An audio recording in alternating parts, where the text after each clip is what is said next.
A small group of protesters is rallying for reproductive rights following the historic leaked decision from the U.S. Supreme Court indicating the court is ready to overturn Roe v. Wade. It follows Justice Clarence Thomas saying the court will not be bullied into making a decision that some people would not prefer. Protesters we talked with today say their message is simple.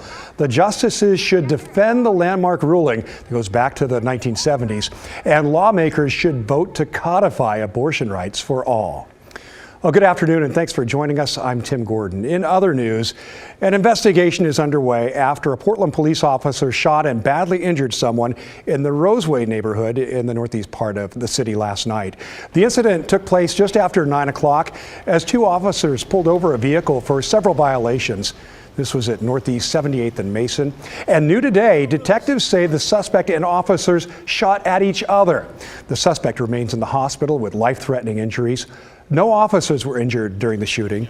The investigation will be completed by PPB, and its findings will be presented to the Police Review Board. That's made up of community members, bureau members, and people from the Independent Police Review Division.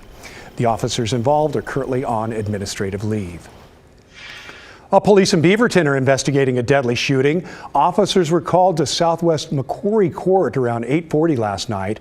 When they arrived, they found 37-year-old Levi Pierce was shot, and they began giving him medical treatment. Pierce later died at the hospital. And police arrested his roommate, 34-year-old Austin Sutton, for allegedly shooting Pierce. Sutton is now facing multiple charges, including murder. Anyone with more information is asked to contact Beaverton Police. And back here in Portland, police are looking for the person who shot and badly injured someone this morning, just before 10. Officers were called to Northeast Victoria Avenue in Hancock. Police are not saying much about this other than the person was taken to the hospital by ambulance with serious injuries. Anyone with information is asked to contact PPB.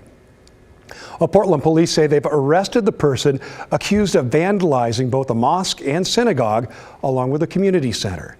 34-year-old Mike Bivens was booked into the Multnomah County Detention Center. He's facing multiple charges now, including arson and criminal mischief. Bivens is accused of throwing rocks through windows and spray painting graffiti at Congregation Beth Israel. He's also accused of trying to set fire to Muslim Community Center, Portland, and breaking windows at Congregation Shir Tikva. Bivens was arrested after showing up at a television news station and demanding to speak to a reporter. Well, switching gears to more positive news now, a team of scientists at Oregon State and OHSU say they have found a way to treat pancreatic cancer. It's one of the most deadly types of cancer a person can get. Well, Devin Haskins talked with them about their findings today. And Devin, this could be a real game changer for patients. Yeah, Tim, it really could. Pancreatic cancer patients have a low survival, small chance of surviving after getting their diagnosis. That number depends on when it's detected. Doctors say it's anywhere from about 11 to 30%. And this treatment, if approved, would significantly increase those odds. For the last 8 years, Adam Alani and his team from Oregon State's College of Pharmacy have been working on a drug that would attack certain types of cancer, most notably those that are considered hypoxic or low in oxygen, like pancreatic cancer. It's the game of patient and perseverance, but eventually, you're going to have something as a breakthrough through this process. What broke through for them is a breakthrough in the fight to defeat cancer. Cancer in the pancreas is difficult to fight. So when it develops, it creates its own microenvironment, sort of puts a bunker around it as a defense, and severely drops the oxygen levels, which is also what makes it hard for any drug to attack pancreatic cancer. So Alani's team used the very defense that the pancreatic cancer tumor uses to defend itself to beat it. They created a drug that's protected from low oxygen levels that helped it survive longer. We spent a lot of time to come with the best packaging for them. And they said, okay, now we have the best package, and now let's see if they're going to work or not. Pancreatic cancer is one of the most deadly types. Recently, Alex Trebek and Supreme Court Justice Ruth Bader Ginsburg among those that have died from the disease. There are no early detection screenings. Usually when signs present, it's too late. For pancreatic cancer, you have the patient turning jaundiced or having abdominal pain, which is not really detection because by then the disease is fairly along. That's Dr. Brett Shepard, co-director of the Brendan Colson Center for Pancreatic Care at OHSU's Knight Cancer Institute. While Alani's team provided the drug, his team provided the cancer cells to put those drugs to work on. This is really an example of team science. No one can really do this on their own. This is an example of collaboration between two different sites, and it's how we make progress in this world. Eventually, through trial and error and using mice as research, they found that after 100 days, we looked at the tumor tissue, all of it, it's become more responsive to the treatment. And this is why we ended with the tumor in general cured in the mice, and it did not reoccur again. Which gives someone like Dr. Shepard, that has spent his entire career trying to find a cure, hope. Not only gives me hope, but I hope that it gives patients and their families hope, because we've made a lot of progress. All right, now this is still a ways off from being used as treatment. It still needs to get approved and approved for multiple human trials as well. They say it's still a few years off, but a step in the right direction. Tim? All right, thanks so much, Devin. That is promising news for sure.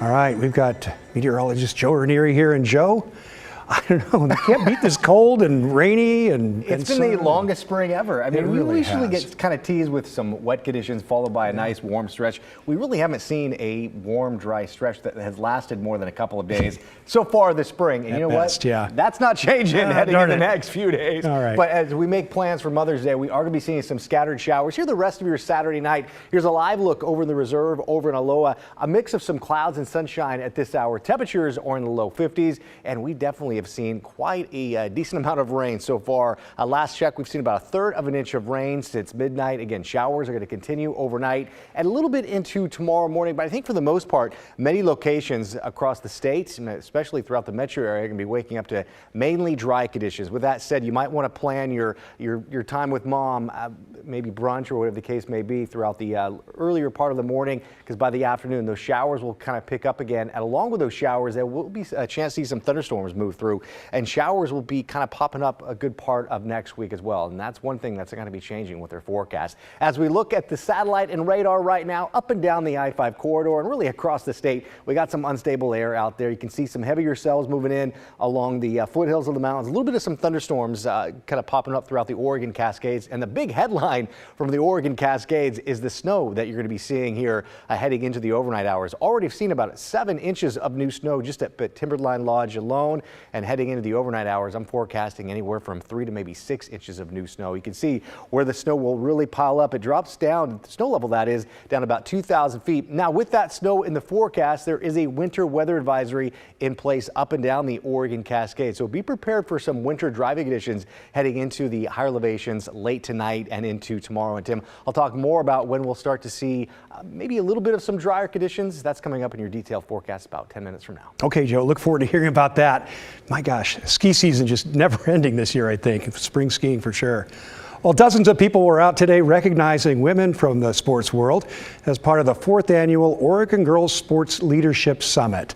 The event was designed to give female student athletes with an interest in leadership the same emphasis on instruction, encouragement, and practice that athletes get before they compete. It's also a celebration of Title IX. Several keynote speakers were invited out today, including Trailblazers assistant coach Nisha Curry and OES athletic director Melissa Smith. So these small breakout groups, they're going to be focused on what their values are, talking about their reputation versus their character, talking about what type of leader they are, versus a vocal leader versus a lead by example type of kid. And then just really digging into how do you work with those type of leaders and give them some keys and some ways that they can approach teammates and teachers and coaches with those leadership styles and how they can best communicate. Yeah, the morning also consisted of Q&A sessions with several professional and Division I athletes. Those included WNBA player Ashley Corral and current University of Portland soccer player Callie Togiai. Fantastic.